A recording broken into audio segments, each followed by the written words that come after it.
This is TWiCH, This Week in Computer Hardware, episode 288, recorded October 9th, 2014. Don't buy an iPad or a Mac this week. Netcasts you love.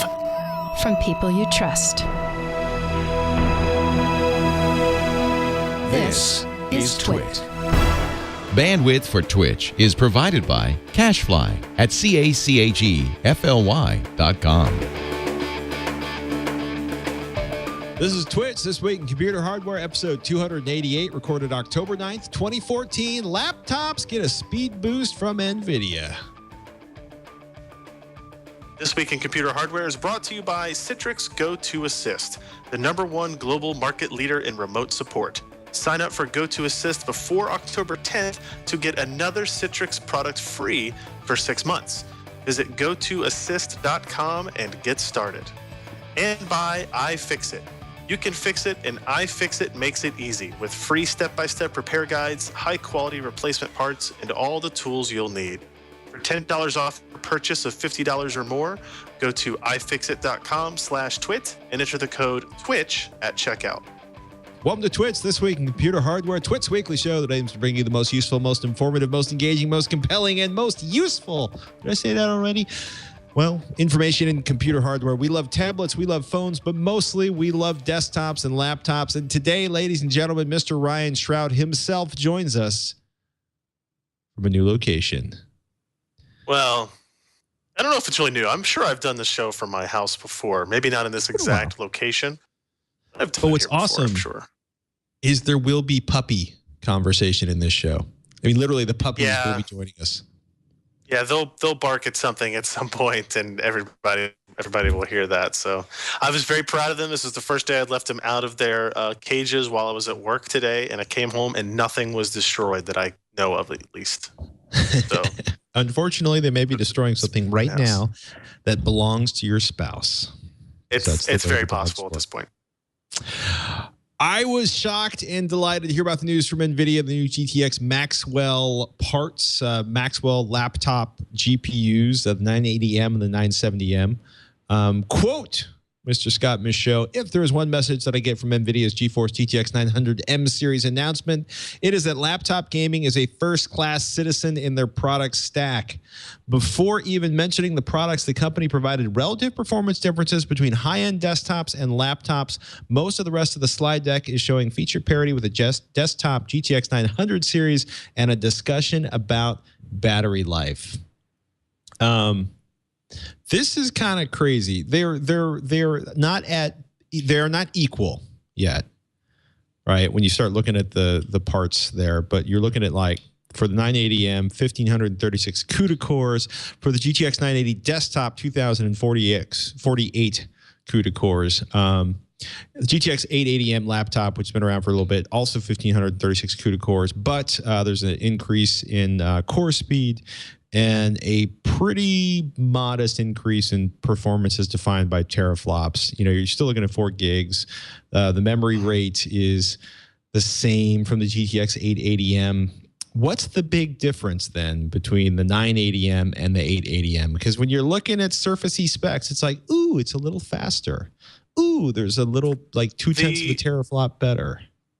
Yeah, the interesting thing is what they don't give you on those tables and that slide is TDP, Right. which is odd considering that that's probably the most important specification for a notebook implementation, right? When you're looking at a notebook, you're looking specifically for things that are, going to be in thermally constrained environments. So even though they don't really get into it, because, I don't know, there's a lot of dumb reasons why, because individual bins of each GTX 980M will have different thermal levels, and it really, the vendors will be able to adjust the clocks based on what TDP cooler they have in their laptop, for example. So they don't really talk about TDP as in like a fixed spec, but the GTX 980 is going to be much more power efficient than the 880 is, and it gets that from the Maxwell architecture, right? Remember when we talked about the desktop parts, how impressed I was that the Maxwell architecture was able to generate performance better than a GTX 780 Ti at 70, 80 watts less power Right. On the same process technology. That's actually pretty impressive stuff. And so that's really what makes the GTX 980 and 970M, the mobile parts, really kind of important for NVIDIA. Are you excited about it?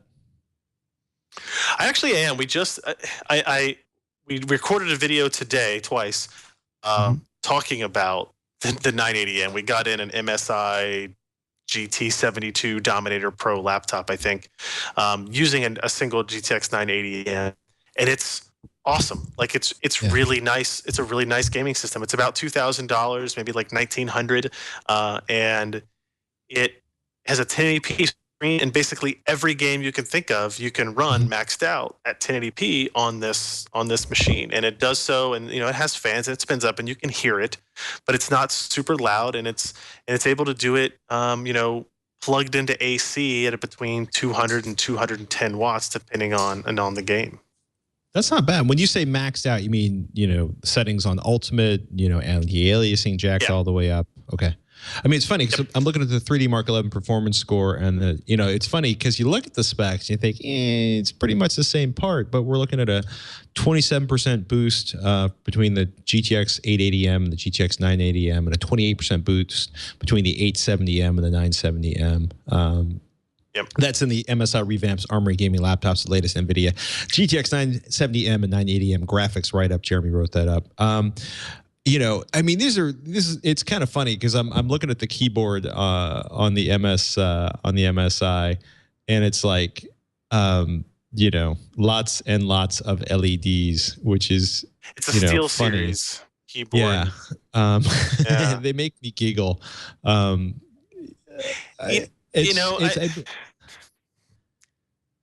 don't, it's like lights or not lights, right? Like the fact that it's RGB is doesn't mean that much to me personally, but I will say, like, using it in the time I have, it's actually a pretty decent keyboard on it as well.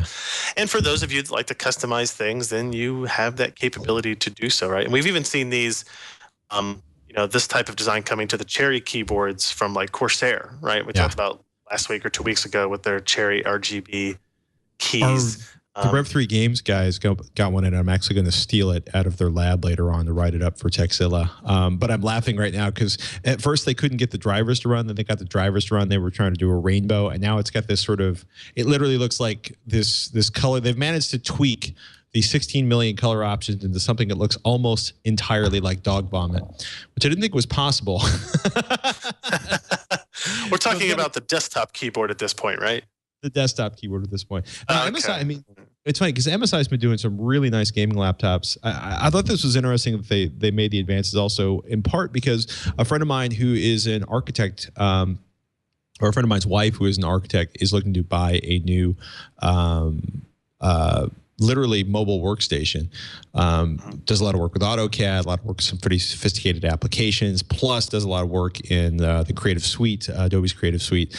And I was like, hold on, I got to figure out whether or not you can get these parts and anything you would consider a usable laptop, and whether or not AutoCAD will take advantage of the CUDA cores inside of these GPUs, because it'll be quieter and probably cost $1,000 less than a workstation desktop. I will say that, like I said, we'll have an article that'll be up, if not on Friday, Monday at PCPro.com, looking at this. One of the things that's interesting to think about that I never really, I guess, understood before is like the inherent performance penalty from running on battery. Not just like it'll be a short battery runtime, but that you cannot run the GPU and CPU as fast when you're running on battery, right? So like I said, we were pulling 200 to 210 watts from the machine when the AC was plugged in. The problem is that battery, when you're on battery mode only, can only really push about 100 watts of power out at any one time, right? So, oh really?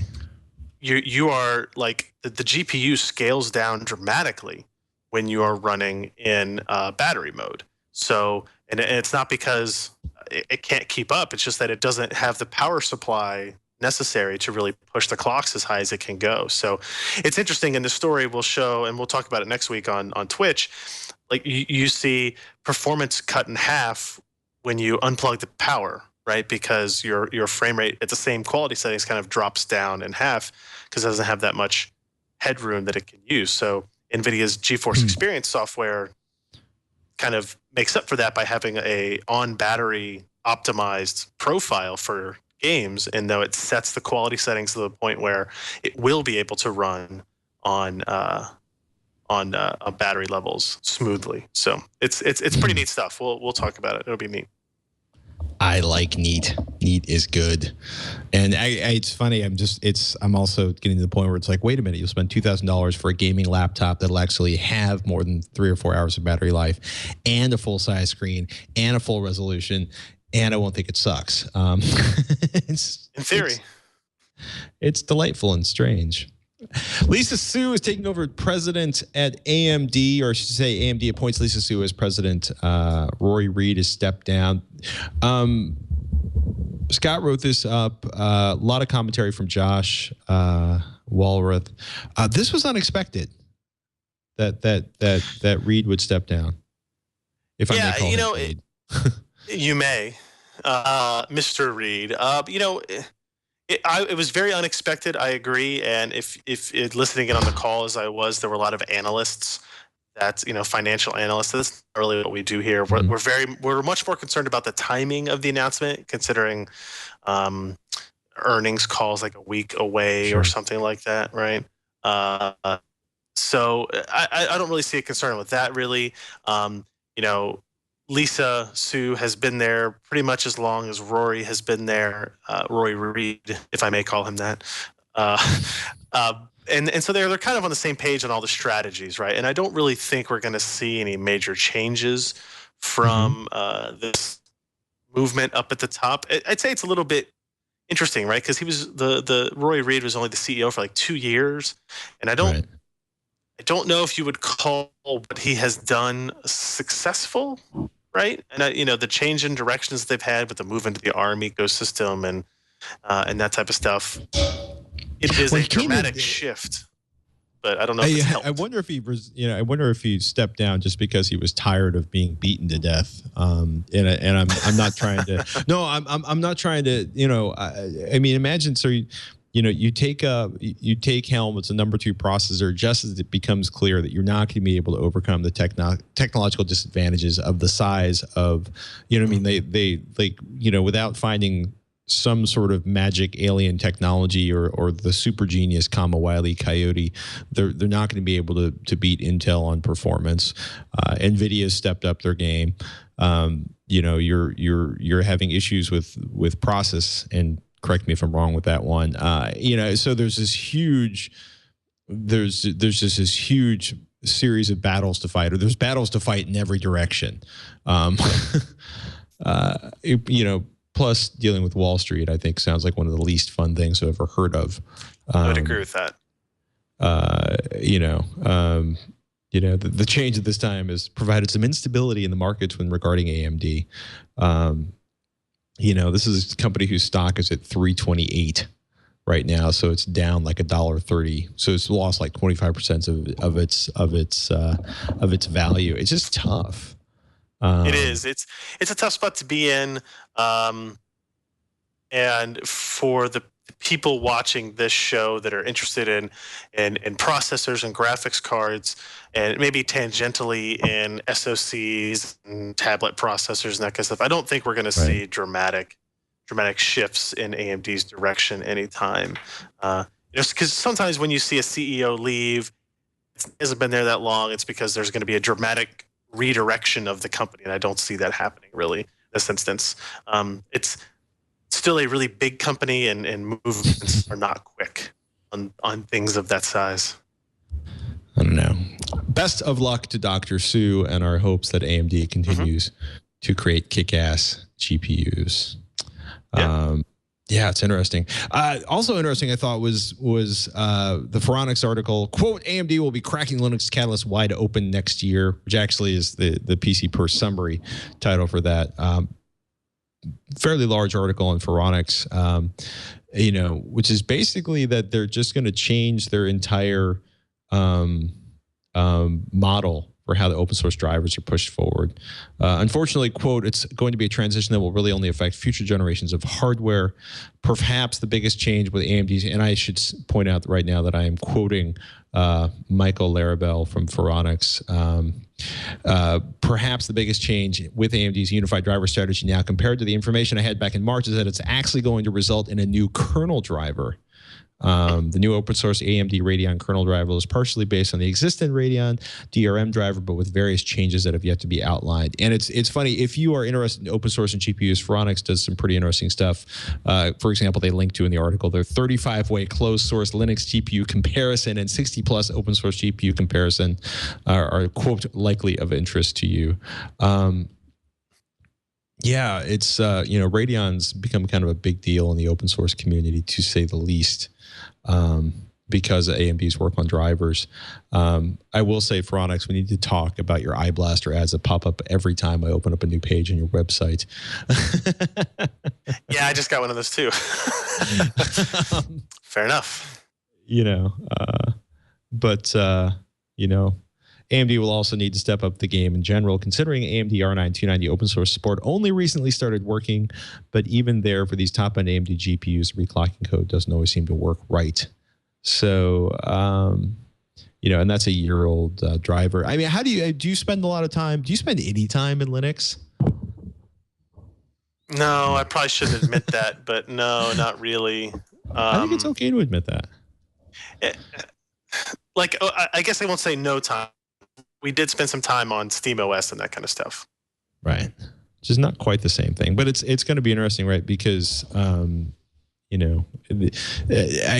keep thinking it's going to be fascinating to watch, because SteamOS, which is a Linux distro, backed by Valve and Steam, has the potential to just crack open Linux gaming in a way that we haven't seen, especially since we keep hearing rumors that there are all these games being moved over or ported to the Steam operating system.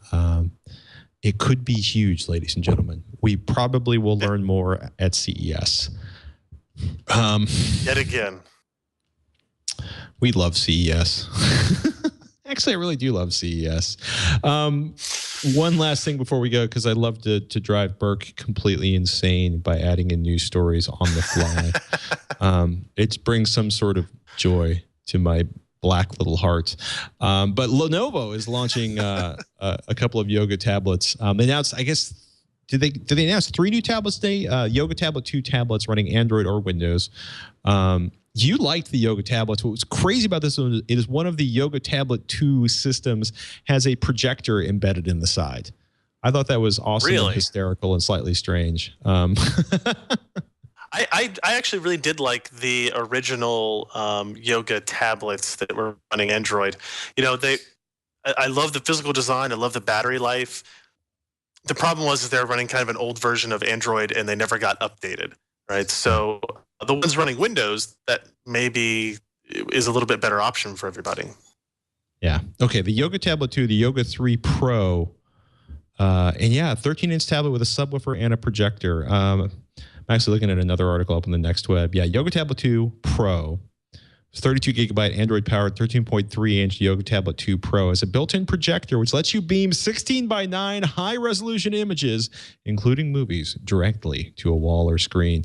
We do not know whether or not it is Adam Kutcher's influence as product manager at Lenovo that brought this on board. Ashton Kutcher. Designer extraordinaire. What did I call him? I'd like to apologize to Mr. Kutcher. May I call you Mr. Kutcher? It's funny. And what's cool about that tablet, it's got a QHD 2560 by 1440 screen, an 8-megapixel rear camera.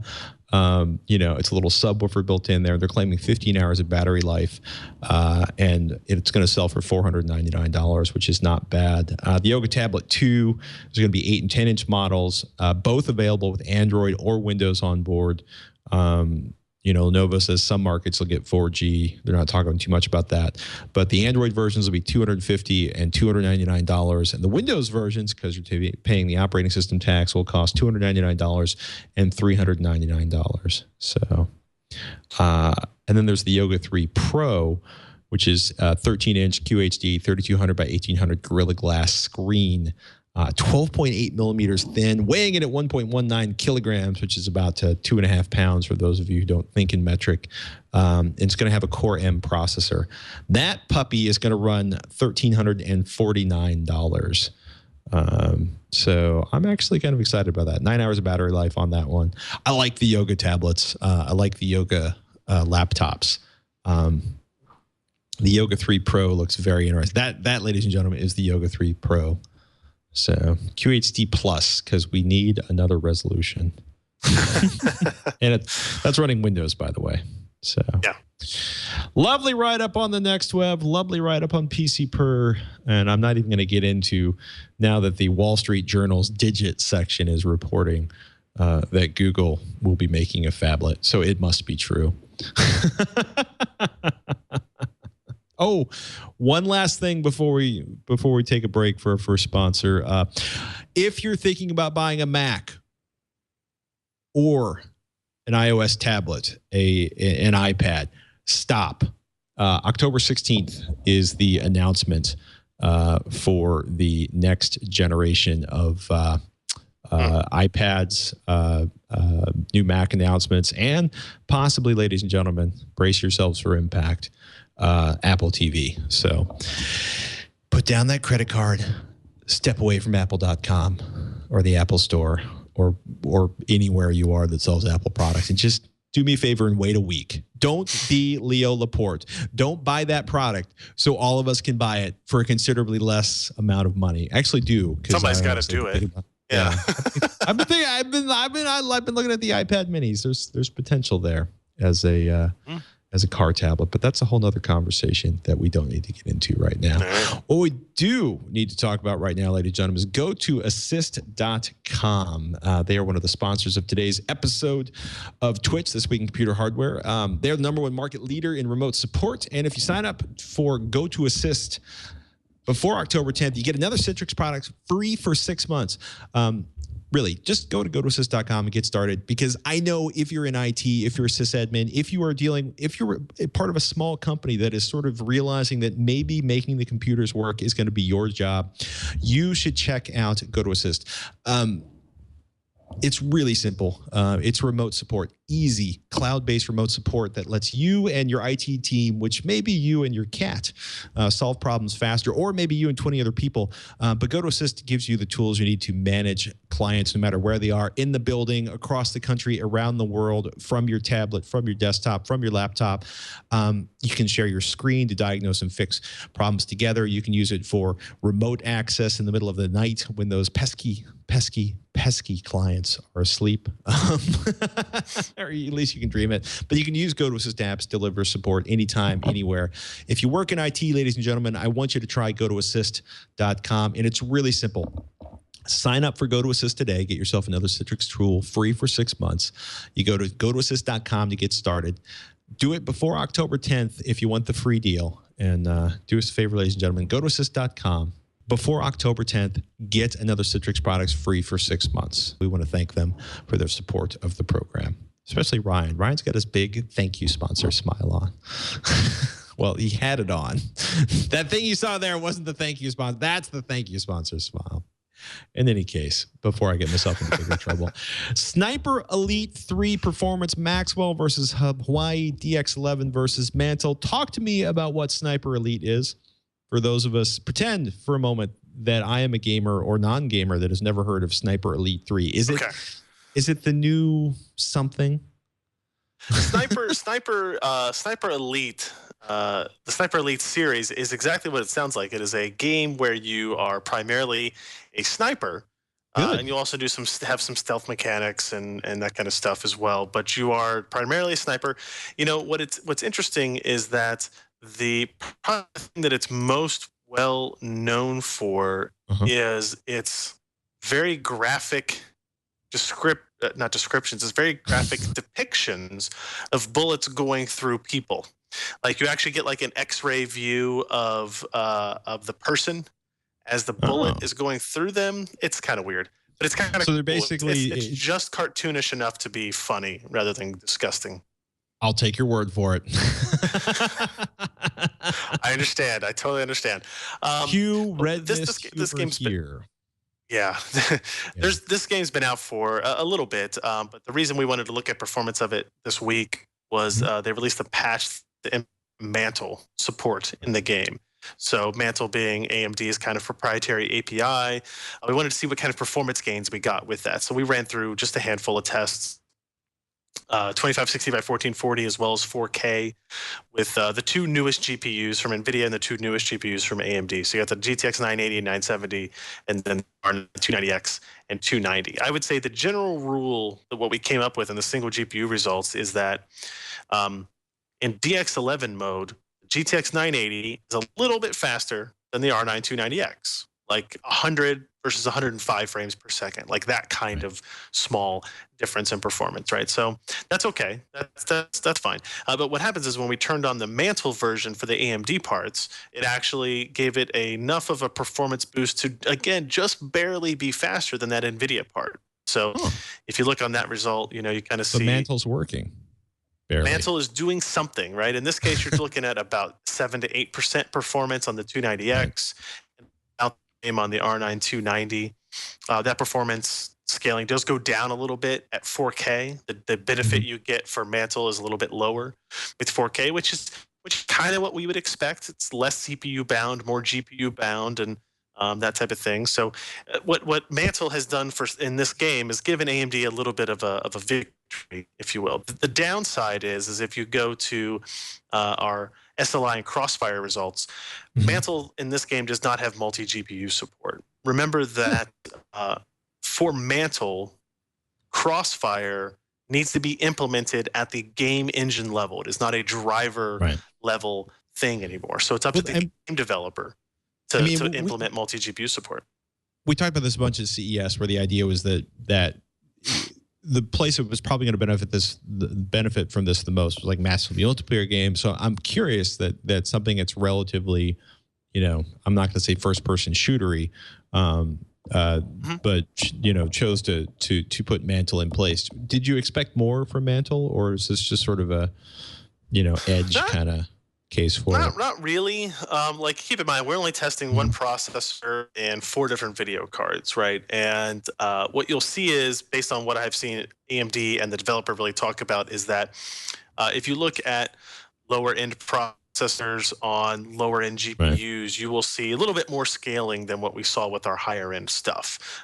But to be fair, like the fact that we're seeing any scaling at all with the super high end stuff is actually really good news, right? It's actually that we're seeing something and it's positive and it's working. That's really good. It's just disappointing not to see Crossfire support in there, because if you're one of those people, the 4K screen, you're also likely to be one of those people that has multiple GPUs, and so that would be a place where you would actually want to see Mantle utilized. But it is fundamentally a much more difficult thing for a game developer to implement in Mantle than it is in DirectX for SLI or Crossfire, really. So everything's harder. Decent results nonetheless. It is. It's definitely true. Shadow of Mordor performance testing. Quote, I'm going to quote Mr. Ryan Shrout right now, "And what can most definitely be called the best surprise of the fall game release schedule, the open world action game set in the Lord of the Rings world, Middle-earth Shadow of Mordor has been receiving impressive reviews from gamers and the media. Giant Bomb has a great look if you're new to the title. What also might be a surprise to some is that the PC version of the game can be quite demanding on even the latest PC hardware, pulling in frame rates only in the low 60s at 2560 by 1440 with its top quality presets." Talk to me about Shadow of Mordor. Were you a hobbit? No, the exact opposite. You are, I think you are something, I haven't finished the game, you are something that is becoming a wraith in the game. I don't really, I've seen all the Lord of the Rings movies and read the books, not that deep into the lore of it. But it is another brutal game, like beheadings and guttings and stuff like that. Not like super gory, although there are a lot of sound effects that make it that way. It's a mature rated game, let's put it that way. But it is like super fun, and it's a surprise in that I don't think anybody really expected it to be as good of a game or to be as graphically and as visually impressive as it turned out to be. Like, if you look at the screenshots there, of one particular orc, for example, in the game. Like the level of detail you see in that screenshot is actually very close to what you're seeing like in the game engine when you are doing battles and fights and stuff like that. So it's actually pretty impressive. And so we basically did the same thing here. We did 2560 and 4K resolutions, the same video cards, same graphics cards, and tested performance here. And in this case, it was actually the opposite. This is not a Mantle title. This is purely DirectX. And in this case, the R9 290X was just a slight bit faster than the GTX 980. And the R9 290 was just a slight bit faster than the GTX 970. So very small margins at 2560, a little bigger at 4K, but very good performance, I think, for as good as the game looks. I did want to, like, there was one thing, so we talked about G-Sync monitors a bunch in the past, and when I was doing this benchmarking, we weren't using a G-Sync monitor, we were just using a regular monitor, and I noticed that in the 4K results, that my frame rates were essentially hovering between 35 and 50 frames per second, right? And I thought, well, that's actually the perfect sweet spot for where something like a variable refresh monitor would help. And so I played the game, like not the benchmark, but I actually played the game for a while at those settings on like the regular monitor. And then I hooked up the G-Sync 4K, the Acer monitor instead, and actually saw a significant improvement in playability, an improvement in the experience, right? So it wasn't a part of the review process was to talk about G-Sync or anything. It was more of, this is like a proof point for why variable refresh monitors are important and why I think they will be more important, right? And I think Nvidia has done a good job promoting G-Sync, and I think AMD realizes it's important, and that's why they are building and promoting and going to be, out there pushing FreeSync in the not too distant future, hopefully as well. Hopefully. Yeah. Ladies and gentlemen, we wait with bated breath for improvements. It's just more now.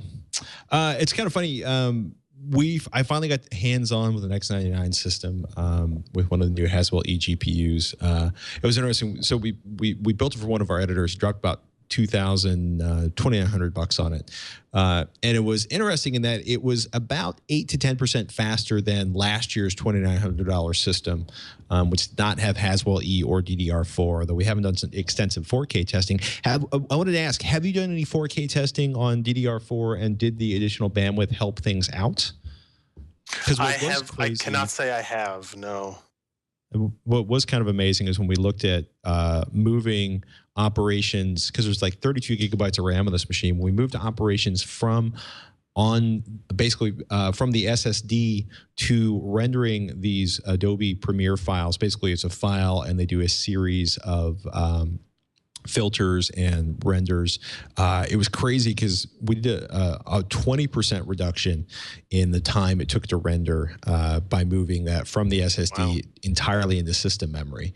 Now, for really huge video files, that's not going to work, but it was crazy to look at the performance difference between doing things on the SSD. Because you think of SSDs as being so fast, but they get their collective patooties kicked by memory. What we haven't done is compared that memory rendering on DDR4 versus DDR3, but I'm suspecting at this point that it's not going to be a huge difference.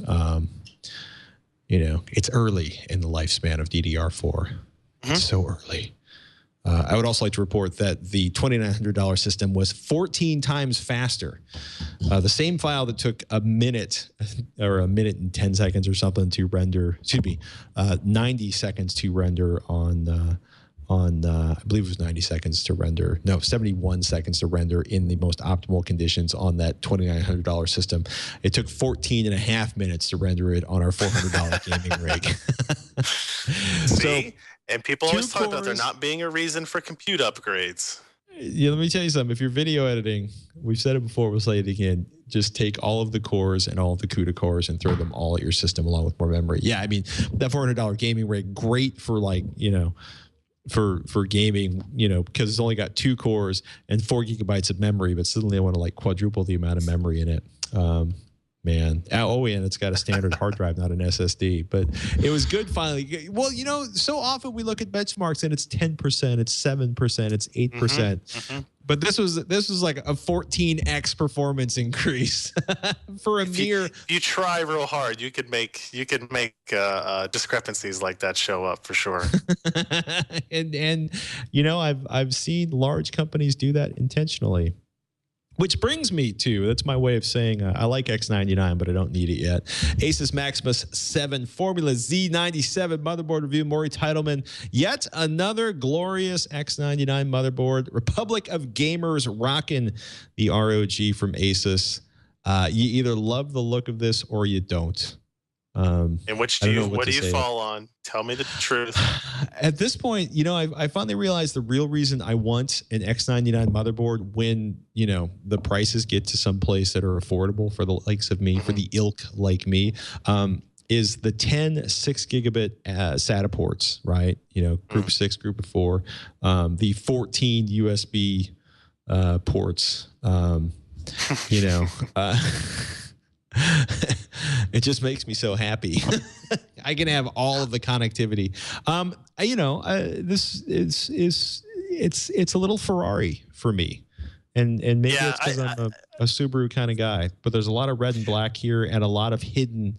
You know, it's funny. Like I can almost say I'm not really thrilled about all of the, you know, plastic molded or cast metal, you know, aesthetic improvements being made to these motherboards, because we had a freaking 980. We had to shift it to a different slot because we literally couldn't get the 980 to insert all the way on the motherboard we had because of this crazy powder coated molded attachment. I don't think it's going to be an issue on this particular motherboard. No, it doesn't look like it. You know, I fall into the other side of this equation. I love the way it looks. I love the sharp angular lines. I love what they call it, thermal armor or whatever you call it. But the covering over the PCB, I like the red and black coloration. But it is very much a personal style question at that point, right? It's how much do you like all of that? I mean, having knocked a resistor off of a motherboard a couple 3 years ago, I should really like all of these covers that they're putting on the motherboards. But for some reason, if I just don't see a hot mess of surface mount components, it just doesn't feel like a motherboard to me. It seems like a fantastic motherboard. I mean, how to benchmark? Are they pretty much all as good as another? Benchmarks are not the way to look at motherboards anymore because they're all so much the same. Right. You got to look really at the feature set, right? It's got that micro PCIe combo card up at the top. It's got the capability to water cool your MOSFETs, your power delivery on the motherboard if you want to do that kind of built in. It's got it's got a heatsink and it's got a little bit of a water block on there. How effective that at making overclocking faster, up in the air. You got the two SATA Express ports. You got support for 3-way Crossfire and 2-way SLI. I think it's an impressive looking motherboard. And it's pretty expensive. It's like $320 or $330 or something like that, I think. It's got a ton of features in the BIOS. It's got a ton of features in software. And I think, you know, there aren't many motherboards with the Z97 chipset that are going to be better than what the Maximus 7 formula really provides. But it is $318 on Amazon, it looks like right now. So that's a lot of dollars for a motherboard. I don't think anybody will. It's bleeding edge technology. Yeah, I mean you're you know, and then you're dropping like what, $380 to $1,000 for a CPU. DDR4. No, this isn't X99. This is Haswell, not Haswell E. Excuse me. I apologize. Your maximum is like $400 for a processor. Okay, I feel better now. Yeah. I still a lot. I'm not the luxurious motherboard market, man. I understand. To be. All I gotta do is sell those kids, and I'll have all the money I need and all the time I need to game. Speaking of saving money, AMD dropping the R9 290X to $399, the R9 290 to $299. Quote Mr. Ryan Shrout on Saturday while finishing up the writing on our Shadow of Mordor performance story. I noticed something quite interesting. These are pretty healthy drops. Those are, yeah. And I was also like, I was literally, Kelly was driving up to Columbus. I was sitting in the passenger seat trying to finish this article, and I was just like, oh, I need to let me find what is the price of these cards now to the $10 point. Let me double check. And I saw one, a 290X listed for like $399. I go, that doesn't seem right. This must be a refurb or an open box or something like that. And I look and there's like 2 or 3 more. And I'm like, holy crap, what's going on? So I call somebody. I say, hey, have you heard anything about like an AMD price drop coming? And they're like, nah, none of that came up really. And I looked, and this was definitely happening at Newegg and at Amazon. The R9 290X were $399 and the R9 290s were at $299. Mm-hmm. And if you think about it, that's like a $80 price drop on the 290X based on where it was at when the GTX 980 actually launched. Right. So the competition from Nvidia has caused AMD to react in a positive manner for the buyer, right? For the consumer.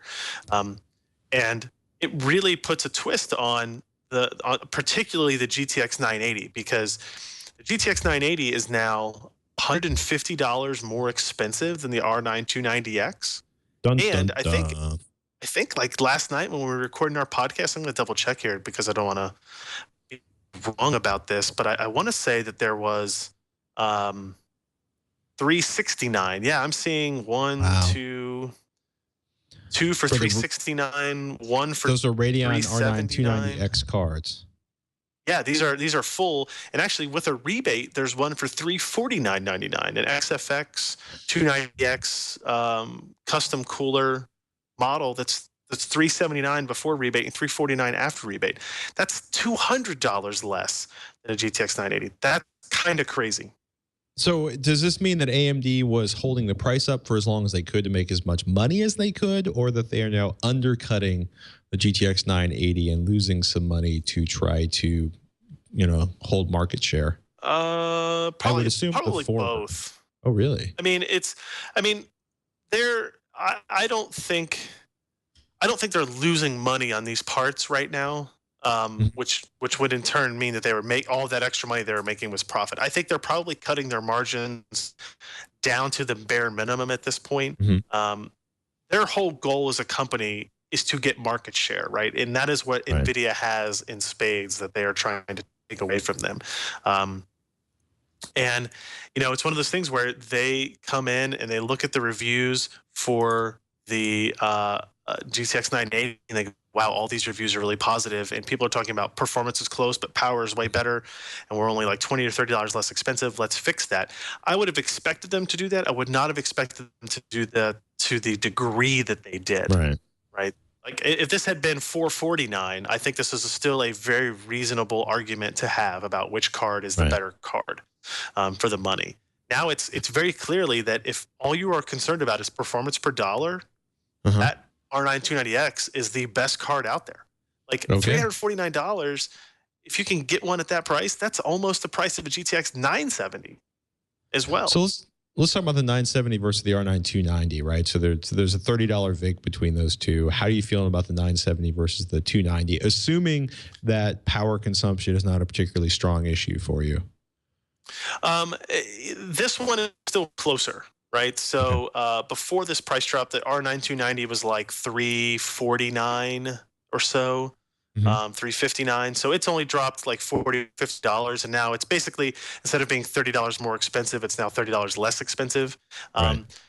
It would probably, again, performance per dollar would probably still come out in favor of the R9 290. But if you take into account power consumption and noise and some of that other stuff, the 970 has a much more credible argument to be made just from a value perspective than the the GTX 980 has.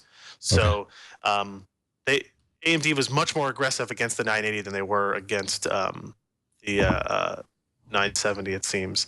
And when they it's looking like now there's 2 or 3 980s in stock on Newegg, so there are some available either way. But are they going to be bought up at the rate they were now that the R9 290X has come down so much? It's an interesting question, and again, it's just like every quarter when we get those reports on what is the market share adjustment. Will we see any movement because of this kind of stuff? I don't know. What's the current market share split? It's about 65-35 in favor of Nvidia, maybe 60-40, depending on who you ask and then which reports they use to quote you those metrics, it's probably closer to 65-35 in favor of Nvidia. I think it it hasn't really changed in the last year. The real winner, ladies and gentlemen, is the consumer looking for the best possible deal in gaming. Very true. I'm just sitting there and I'm like, I got my once every 2.5 year GPU, but now for what I paid for mine a year ago, I could have gotten something much better. But then I would have been not gaming for most of the last year. So I don't know. This whole march of lowering prices and increasing performance continues to frustrate me. What we need, ladies and gentlemen, is more money. And one way you can have more money is by spending less money. And one way you can spend less money, ladies and gentlemen, is by fixing your stuff. iFixit.com. I love this website. I'm a fan of this website. I'm a consumer of this website. I love their parts. I love their tools. But mostly, I love that they are a free online repair manual for everything. They started with teaching people how to fix Macs and how to fix iPhones and iPads. They've opened it up to basically, if you want to create a manual to fix something, you can put it on iFixit. More than 10,000 repair guides for everything from the electronics in your life, like your smartphone and your tablet, to appliances, bicycles, clothing. They've got foolproof instructions to fix your stuff. If you've shattered your iPhone screen, you need to repair the red ring of death of your Xbox, or swap the battery on your Galaxy S3, iFixit has you covered with parts, tools, and repair guide. And today, ladies and gentlemen, our sponsor, iFixit, wants us to tell you about two most excellent iFixit tools, the ProTech screwdriver set and the magnetic project mat, both of which I have actually used within the last 8 hours. ProTech screwdriver set is really simple. It is one screwdriver set to rule them all. 15 screwdrivers specially chosen by the iFixit teardown team. These can handle more than 90% of electronic repairs. They're designed for heavy use and delicate precision. Black oxide tips to increase grip, durability, and corrosion resistance. A fixed blade swivel top designed for added precision. Custom tool roll, basically to keep them all in one place. And so you know if your little brother or little sister or your spouse has borrowed one. A lifetime warranty. Well, you know what I'm saying here. You know when you come in and the screwdriver's gone. $59.95. Matter of fact, I was actually using them to disassemble this knife so I could basically clean it and lubricate it after sharpening it. Ladies and gentlemen, I love the ProTech screwdriver set. There is one in my desk drawer right now, right next to the magnetic project mat. The motto, if a project mat can have a motto, is repair can be tough. This mat makes it easier. That, by the way, is a close-up of the fantastic tool roll that the ProTech screwdriver comes in. But the magnetic project mat looks simple. It's a sheet of white. It is magnetic. And what's cool is you've probably seen me, if you've been watching me tear stuff apart for years, you've probably seen me with a big old roll of blue sticky tape, painter's tape, and a little tiny screw and on the painter's tape, and that keeps it from the cat knocking it off the desk without really working at it. But essentially, the magnetic project mat is a magnetic surface, so it holds all of your magnetic parts when you're pulling something apart, and you can lay them down. And it's a whiteboard too, so you can write on it, ladies and gentlemen, so you know that comes from the front or the back, the inside, the outside, what it was attached to. It's not going to damage your hard drive. It's not going to damage your electronics.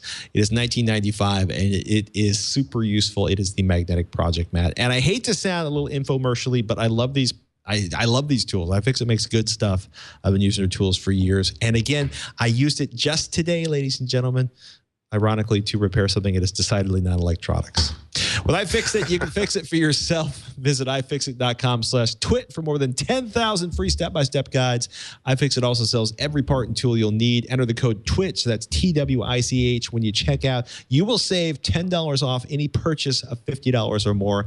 iFixit.com/twit. Use the offer code TWiCH. We want to thank iFixit for their support of This Week in Computer Hardware. And think about it, kids, $60 worth of glorious screwdrivers for $50 with that deal. iFixit.com/twit. Use the offer code TWiCH. Get yourself some badass screwdrivers. I like them so much. I also like tool rolls. I like it. I like knowing when a screwdriver has not been returned, which probably says something about the caliber of the people I work with. Borrowing tools. Twitch at twit.tv is the email address. At Ryan Shrout is the man over there. I am at Patrick Norton if you want to follow us or ask us questions on the Twitter. And I got an email from Michael who says, I'm a big fan of the site and podcast. This, by the way, is the part of the podcast. Wait. Whoop. We have already read these first two emails, I think. Oh, my goodness. One from Michael and the one from Jason. I would like to apologize. Did we not? I nearly read something from last week. There we go. Now we're fixed. Are we fixed? So we're not going to have puppies? I'm kind of sad about that. Sad. It's got to happen. It's part of life. It's part of life. Suddenly I want to look in the chat room to see what they're saying. Oh, the puppies are not going to breed, and they're sad about that. Oh, my goodness. Every so often, I look into the chat room and I think to myself, oh, no, they're punning again. Jerry Lee Lewis, next week on Die Trying, we'll have the complete parts list for that $2,900 video editing system, and it is stupid fast. And the editor we built it for has been editing on an aging iMac, so his life is about to change in a dramatic and awesome fashion. Which brings us to an email question I can actually read today. Email from Eric about RAIDs on multi-arrays. He says, I'm thinking of building a computer to use as a central storage for my data. I have quite a lot of data to store, and I'm planning on adding a lot more over the next few years, so I need a lot of headroom to add hard drives. I looked at FreeNAS at first, which I know Patrick really likes, and it looks really nice, but I've decided to run Windows instead since FreeNAS just isn't compatible with a lot of software I want to run. What do you want to run on your server? I was thinking of using RAID 5 with 3 drives to begin with, but then later expanding that to 6 drives. My first question is, what RAID card should I use? And second, can I later add more RAID cards in case I need more ports than one card can handle? Or can a RAID array not span several cards? Eric in Sweden. How much RAID would a RAID card RAID if RAID card could RAID? I had to go there. That's a good question. I like that. You know, software RAID. The very first thing. Yeah, okay. I was gonna say, can you span RAIDs across multiple RAID cards? Yes. Should you RAID multiple RAID cards? Because essentially what you'd have to do is you'd have to run like a Windows RAID, right? Like a software RAID. And in a software RAID, you can really RAID anything. This is what Alan tells me. If you've got 2 PCI Express SSDs, you can't really run them in RAID through some kind of controller, but you can do it in Windows. And it works if that's what you want to do. I think once you start to RAID arrays, it's almost always going to end really badly. It cannot be good. Right, you get one drive that dies, and now what? Right, what you want to plan for is one large array. You want one big RAID 6 array or something like that. You want to get I can tell you a particular card. I can tell you that Alan likes Areca, ARECA, is a brand that he uses in his personal systems, and it's ones that we've used in our system as well. Look for something that has like 10 SATA ports on it or 12 SATA ports on it that is ready for RAID 6. And RAID 6 is a 2-drive parity. So 12 drives gives you 10 drives of capacity and 2 drives for parity. And I think that would work. And as Burke is typing in the doc, use a SAN. Use a serial attached networking. I mean, it's SCSI attached, sorry. I mean, here's the thing, and I don't know if it's changed as much. One of the exciting things about using RAID cards back in the day was that if your RAID card failed, you essentially needed to replace that physical RAID card with another RAID card just like it to access your data on that RAID array. You know, Areca is a pretty badass product, but you're looking at something. I think they start at like $300. Looking at Newegg, $300 to $500 for PCI Express 8x SATA / SAS. RAID array cards, you know, so you're talking about a fairly healthy investment, you know. Yeah, but I would say that an Areca, like, again, I don't know of any specific one, but you're looking at like in particular like an ARC 1120 that has support for, what's it say here? 12 drives, 12 SATA connections, I think. 8 port, and it's $399. It's a lot of money, but you want to get a good one, whatever you're going to get. Yeah, right? That's one of the things about FreeNAS that I like so much is essentially some of the most badass coders on the planet got together to make a fairly bulletproof operating system for backing up your data, for preserving your data. one of the things you need to think about when you're putting together this is when you're looking at a card, you're like, okay, I'm going to use a RAID 5 with 3 drives and I'm going to get 6 drives. Well, you got to remember something, like the deep dark secret of NAS boxes for a long time. And one of the reasons why the Drobo was such a big deal was that back in the day when we were generating, gigabytes of video, and we were filling it this is when I was doing DLTV, we were filling a RAID box about every 6 months. And then when you needed to move that data to your new RAID box, you see, you had to move that data to your new RAID box because there was no hot swapping drives. It wasn't like a Drobo where you could pull the old drive out and put the new drive in, and over the course of a few days, double the size of your RAID box. So figure out, like, if you're going to go from 3 drives to 6 drives, can you do that by adding in individual drives to the RAID card? Or are you going to have to buy a second RAID box or a second collection of drives to move all of that data off of your existing RAID to build all of that data back up? It's some stuff to think about. Like, are you going to remember to plug your RAID box into a universal power, an uninterruptible power supply? Since I seem to be determined at this late stage of my life to confuse USB and UPS. I would, if Malventano says that's the card to use, do what Malventano says. He recommends the 1260, which is an 8-port one that is out of stock at Newegg. But yeah, that Alan. So I don't really know how much that's going to run you. Anywhere from it depends. So that's a 16-port serial RAID card.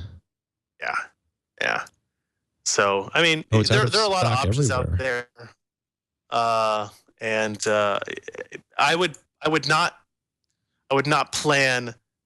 Make sure you're planning for whatever the size of the RAID you actually want it to get to, right? So there are a lot of options out there.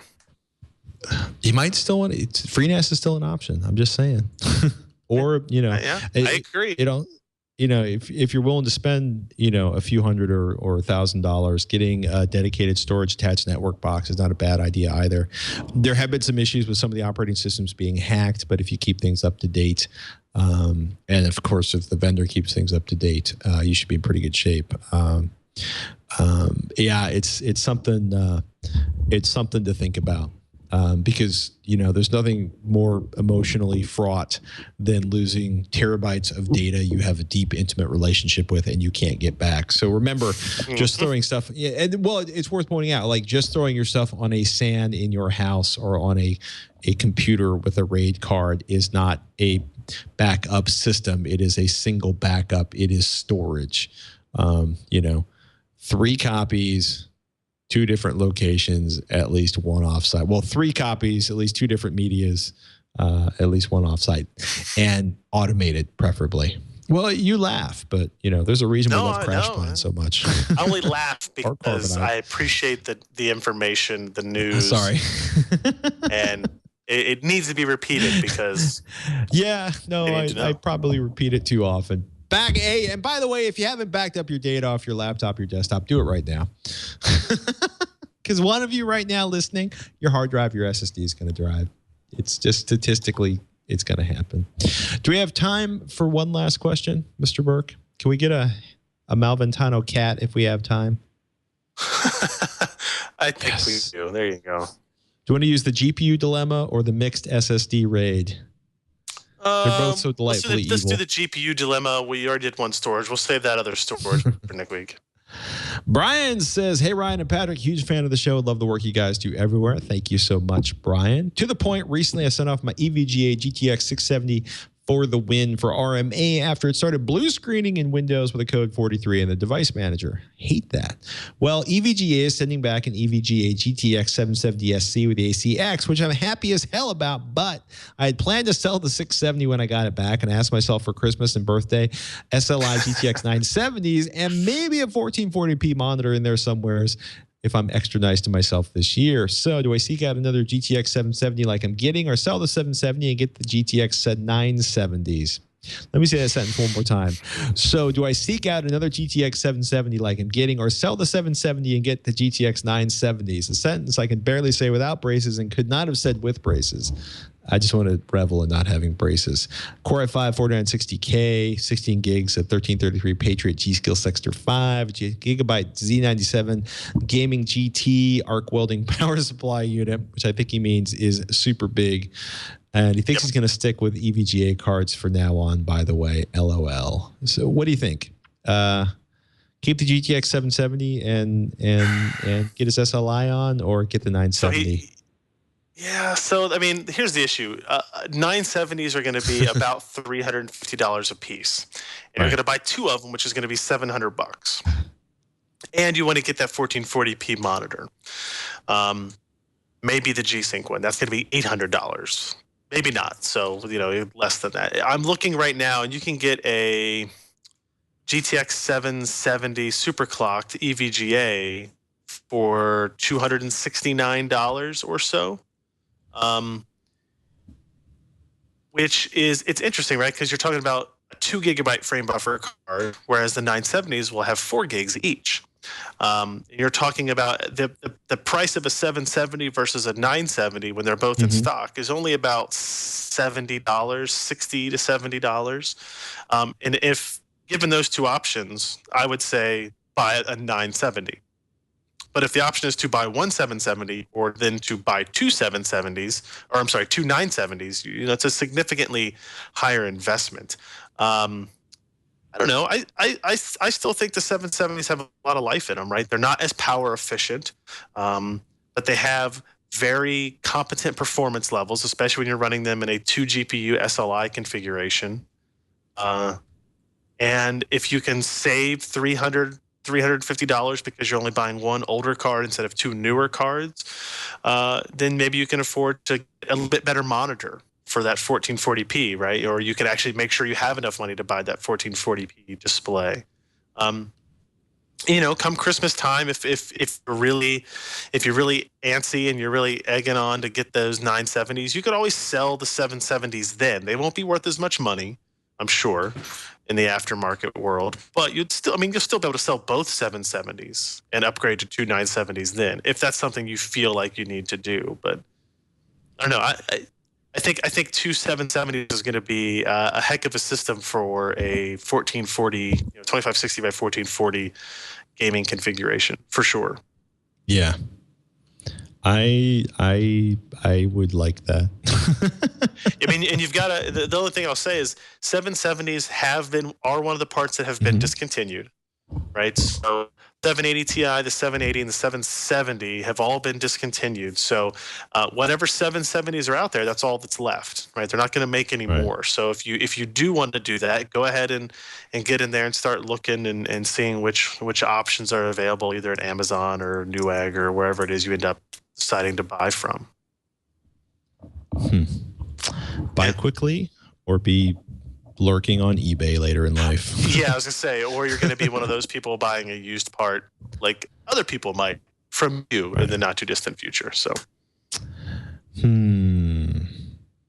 think that about does it for this episode of now I'm just I've been playing around with them from some high-end monitors, and it has me wanting to upgrade my GPU. They do that. That is why Nvidia and AMD love those new high-resolution monitors. Yes, it's not an accident. Yes, I can see why they do. Hey, what's coming up on PC Per this week? I was literally right before we recorded the show putting finishing touches on a 4-way GTX 980 SLI review, looking at what happens when you can run 4 GTX 980s in the same system.